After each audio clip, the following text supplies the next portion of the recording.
आज बनवली आहे भेळ श्रीशाने आणि मी।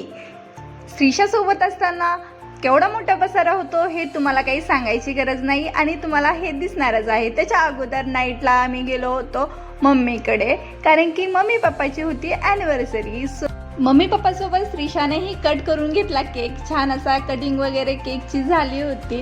त्याच्यानंतर जेवण वगैरे केले आणि दुपारी श्रीशाचं असं काही सुरू होतं, तिला खायची होती भेळ। रिसेंटली काय झालंय ना, आजकाल श्रीशाला मी जे करते ना तेच करायचं असतं आणि तिला खूप ह्या गोष्टी आवडायला लागल्यात। मी ज्या गोष्टी करते त्याच भेळमध्ये सगळे कलर असले ना दिसायला बी छान दिसते भेळ आणि टेस्टही छान लागते।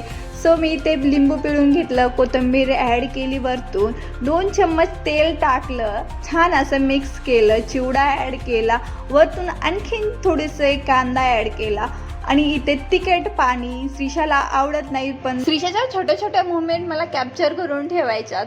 ती खूप छान अशी गोड बोलतीये, तिचं हसणं, तिचं चलणं, तिच्या काही ज्या गोष्टी मला अनएक्सेप्टेड आहेत त्या गोष्टी ती करते ना, खूप भारी।